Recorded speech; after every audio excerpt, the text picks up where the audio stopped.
Hi everyone, Comic Reviewer here. This time reviewing on Tales of the New Teen Titans, the Judas Contract, Book 1, Comic Review.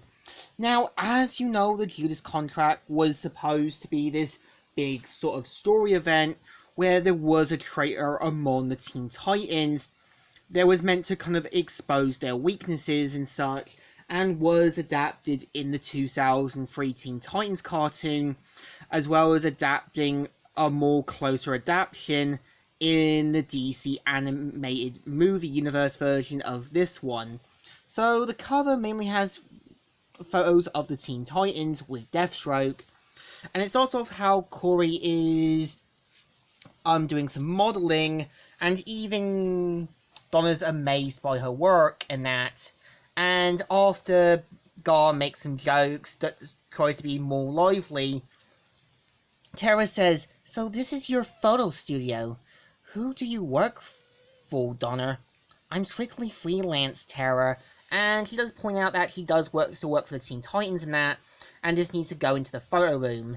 And pretty much, as soon as Tara goes to Donna and her fiance Terry's apartment, she's amazed by how big and fancy it is. And even when they do talk about, the potential wedding that they have, which they eventually do get married, Gar offers to use his place as the wedding and that, with Terry saying, tempting, it would solve some problems. And what do you say, honey? Sure, why not? And so, pretty much, Beast Boy is talking about getting Michael Jackson, Donna Summers and that, and even talking about bringing Lilith as a bridesmaid, and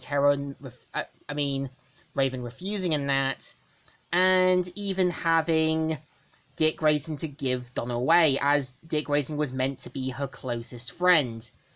And even Beast Boy tries to get Tara to come out of her shell, which she coldly refuses.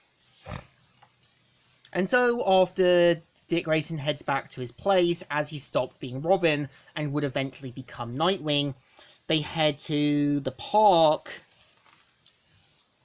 where they see Victor and Sarah helping disabled kids out with ice skating, and Sarah being a bit jokeful with Victor about coming out of his shell, and falls on his feet saying, "Someone help me up, this is embarrassing," and talks about how he's thankful that Gar's not here, even though he is, and turns into a cartoon version of Thumper. And of course, Tara does keep close eye on everyone, and even sees the neighborhood Victor's father grew up in. And even Victor does kind of get a surprising letter from his grandparents, and it kind of implies by him that they aren't on good terms. So, after this, Beast Boy and Tara head off to the Titan Tower, where Tara does try to get Raven to like her, and you can tell Raven's a bit more untrusting, and much like the 2003 one, doesn't want to open up to her. And so, Tara leaves with a thought saying, "Which, you I'm slaying for myself." And so we see Victor doing the training room, pulling every expense despite the Titans warning him, and quickly does point out that he wants to prove himself more man than machine, and even asks to kind of get some help. So Donna and Corey do some training, which both of them were both trained in different warrior groups. So of course they start the training, both sides duking it out, and pretty much even Tara points out that Slade was wise to bring her in, and kind of in the end Starfire wins, and Cyborg announcing the winner. And of course her and Starfire do have a hug in that, and even Cyborg points about getting the Hagen dust due to the bet.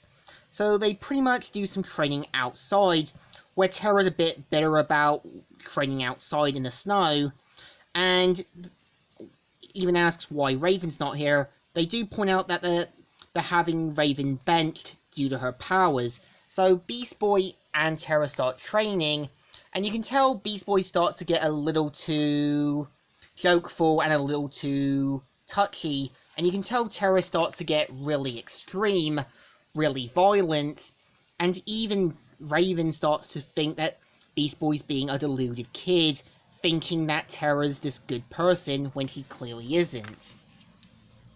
And of course, as soon as Terra starts to get annoyed, she goes way too far with her temper, and this causes the others to save Beast Boy, and the others to quit to ask Terra what's wrong with you. And pretty much she's able to lie to the other Titans about her being kidnapped when they found her, and how she was tormented and that. And you can tell Raven knows this is a lie, and you can tell Terra is easily to get everyone around her little finger. Even Deathstroke points out that she was careless, and that she could have revealed herself. So they pretty much head off to take care of the Titans themselves, due to Deathstroke's son, the first Ravager, doing the contract with Hive. And of course, Wintergreen has the weapons set and his suit at his place in America. And we kind of see Adeline and Joseph looking on from footage and point out how sloppy he's become. And this is the story. So, issue 42 and the first book is not too bad. It's kind of shown that there are early warning signs of Terra, and you can tell Raven knows full well what Terra is. You can tell the other Titans do give her the benefit of the doubt, and I think had the 2003 cartoon worked more ways around it, we really could have gotten a more better Terra than the 2003 one. So I think the issue deserves a thumbs up. Still good, and still alright. So, Comic Reviewer here, signing out.